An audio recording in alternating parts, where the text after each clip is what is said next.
I am a talentless tennis player. Let me explain. I grew up in Split, Croatia. My dad was a tennis coach. However, he worked abroad in Austria first and then in Germany. So he got me to take lessons in Split from another coach. I, however, showed no interest for the game of tennis, no passion, and most importantly, I displayed no talent for the game of tennis whatsoever. So what does that mean, not to display talent? Well, I was always somewhat tall and lanky. I was very slow, uncoordinated, and when I hit the ball, everything looked cumbersome and unathletic.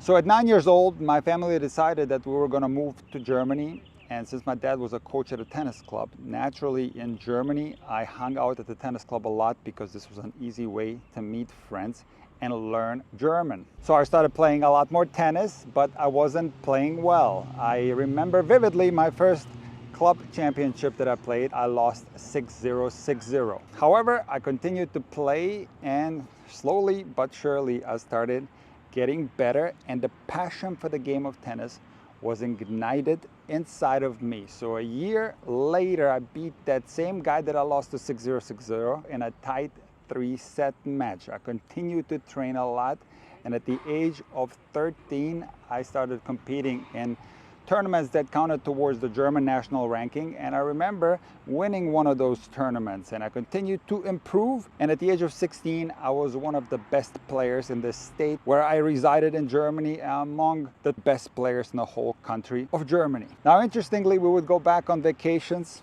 in Croatia from Germany, and my dad would proudly say that his son plays good tennis, he's got a good German rankings, and I remember vividly that the people he would talk to were in disbelief. These people knew me as this uncoordinated, untalented kid from before, and I could see it in their faces that they couldn't quite believe that someone like that turned into a decent tennis player. Now, I'm going to give you a concrete example of how untalented I am for the game of tennis. So even when I got better in juniors, I had horrendous hands, feel, touch. Now the players that you associate with having great hands are players such as John McEnroe, Marcelo Rios, Roger Federer. You can just see in the way they hit the ball that they have nice flowing strokes, buttery soft touch. And let me tell you, I had absolutely none of that when I played in juniors. What I relied on was a pretty decent serve and trying to hit the ball hard from the baseline. There was no touch there whatsoever, there was no feel, and most importantly, the strokes that I had didn't look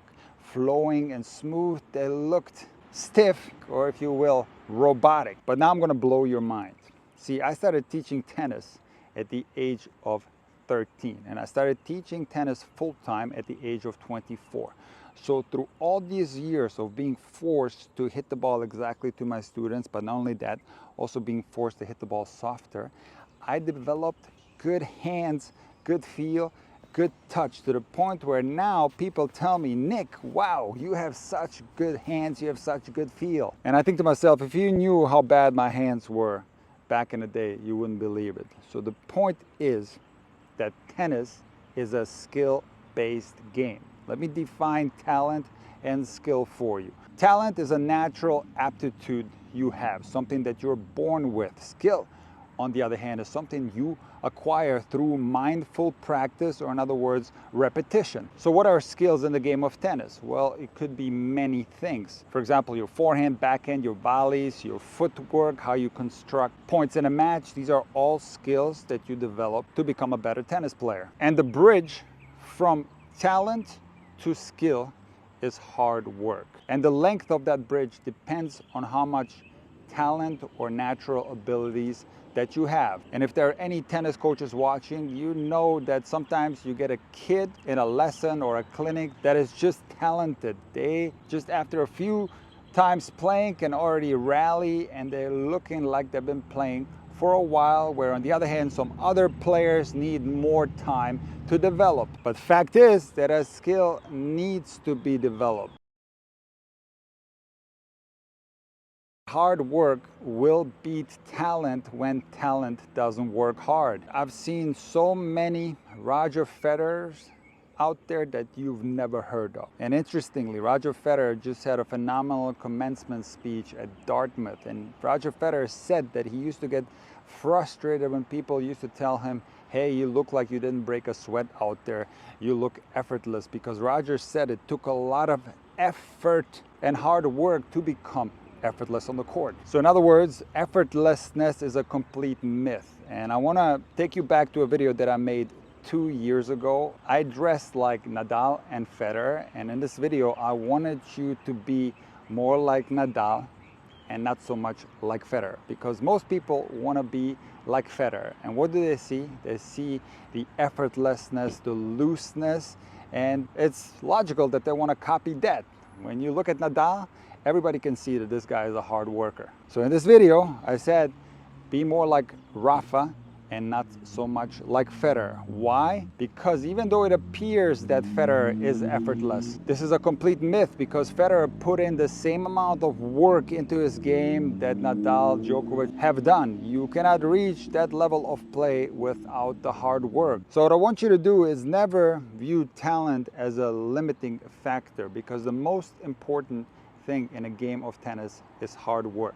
And a while back I made a video about 10 elements that players need to possess to make it up in the levels. And when you look at the best players in the history of the game, the big three, they are maxing out on all these elements. And let's just take technique as an example. So even within the big three, you can see that in certain strokes, some players were more talented than others. How about Djokovic's serve? You can see that naturally maybe there wasn't as much talent as on Roger's serve, but Djokovic worked hard and now he's among the best servers in the world. Now what about the will to win? Early in Djokovic's career, this is something that he struggled with. Yes, he performed really well when things were going his way, but sometimes when things weren't going his way, he would disappear in a match. And if you look at Rafael Nadal, he's someone that naturally has this will to win. Take a look at his junior matches. He's always been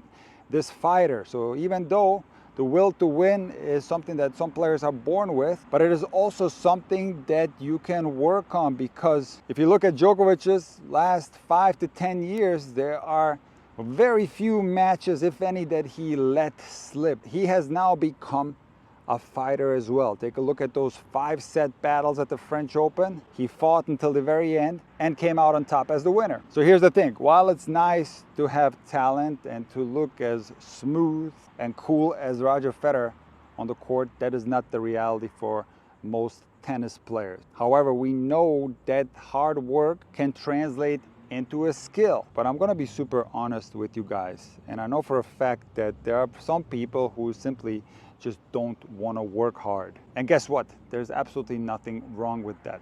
I've met people in all these years of teaching tennis that just wanna go on a court and get a hit, get a workout, and some people play tennis for the social aspect, and there's nothing wrong with it. However, something that I've been spending a lot of time thinking about recently is the fact that hard work can be connected to a passion for the game. In other words, when you are passionate about something, the hard work almost happens by itself. The passion for the game can come from the simple fact that some players just enjoy hitting the tennis ball, they enjoy the competition, but other players learn to be passionate for tennis through other factors. So let's go back to my story.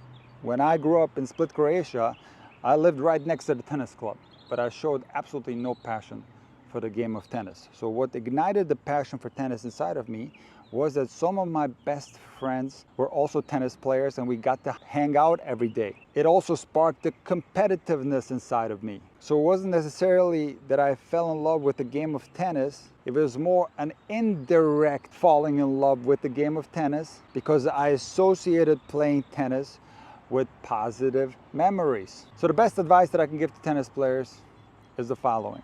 While it's very important to take private lessons and to be alone on the court and work out technical deficiencies, I do believe in that a group setting can be very beneficial because it can spark competitiveness and it can simply be a more fun and enjoyable experience. A combination of the two, working by yourself and in a group setting, is possibly the most optimal way to develop your game. In addition to that, what I recommend you should do as a recreational player or maybe as a tennis parent with your kid is associate the practice part or the match part with something positive that has nothing to do with the actual game of tennis. Because let's be honest, yes, tennis can be fun, but it can also be frustrating. It can also be exhausting. And if you really put in the hard work, you're not going to remember the practices. They all are going to blend into one. However, what you will remember are the friends that you've made around the tennis court, or possibly some positive